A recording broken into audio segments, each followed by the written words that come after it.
que diz a Bíblia sobre o crente, o divórcio e o novo casamento? Vou ficar aqui, nos minutos restantes.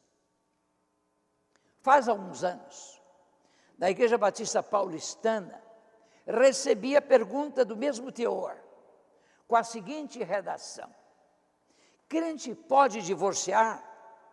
Um divorciado ou uma divorciada pode casar de novo? Se um cônjuge adultera ao divórcio, o outro cônjuge pode se casar e não pecar?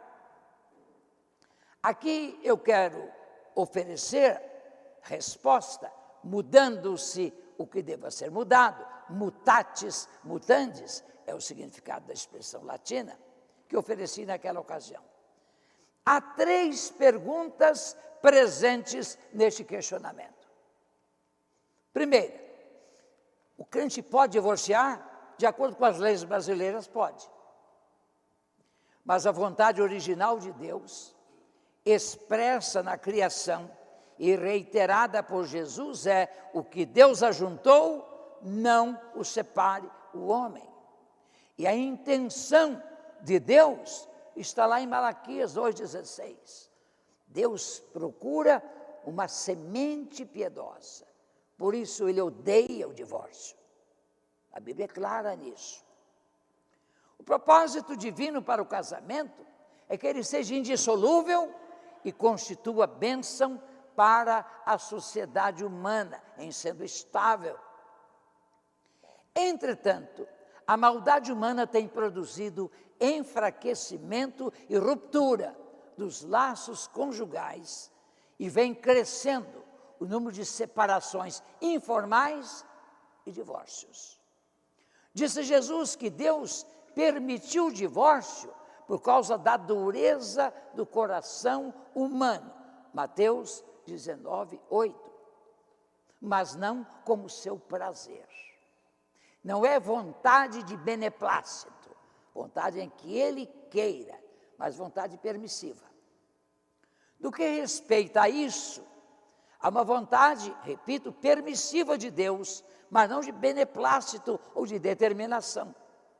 E Jesus disse que o divórcio podia ser admitido no caso de porneia, impureza sexual, infidelidade e imoralidade sexual. Mateus 19:9. A segunda e a terceira perguntas são sobre se o divorciado pode casar. Legalmente, sim. Ainda que seja a parte culpada, ou sobre que recaia a culpa de porneia ou imoralidade sexual. Jesus diz que isso é adultério. Resta a questão, e aí?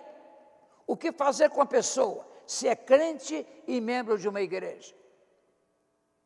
Tanto no caso da parte havida como inocente, como no da que seria a causadora do rompimento, temos de admitir que o casamento é um bem querido por Deus. O divórcio, um mal. Porque o divórcio pode produzir a separação e uma vida promíscua e irresponsável. Novo casamento não deixa de ser um mal menor. Certa vez o Dr. Manfred Grellert, quando o Congresso Nacional estudava a lei do divórcio no Brasil, num congresso de pastores no Recife, ele afirmou e fez-nos pensar: um mal menor não deixa de ser um bem. Um mal menor não deixa de ser um bem. Pensemos nisto. O adultério é um pecado terrível, mas não imperdoável. Não está dito isso na Bíblia. E a graça de Deus é maior do que o maior pecado.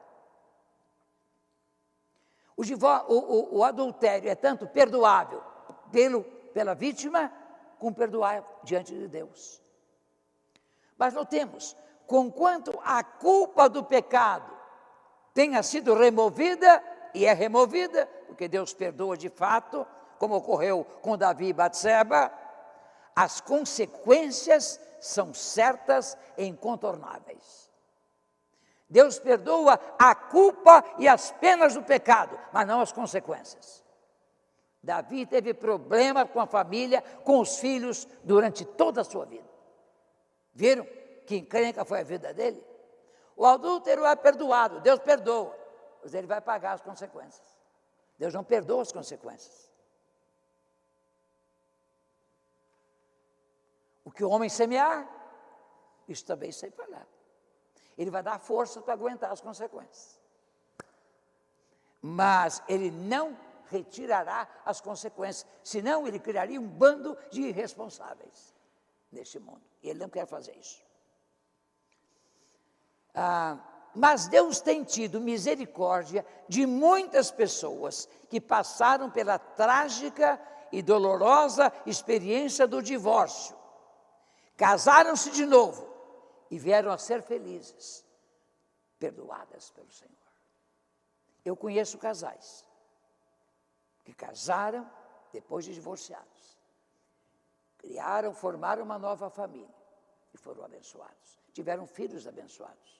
Então, nós temos de entender a riqueza e a incomparabilidade da graça de Deus. Essa é a minha resposta.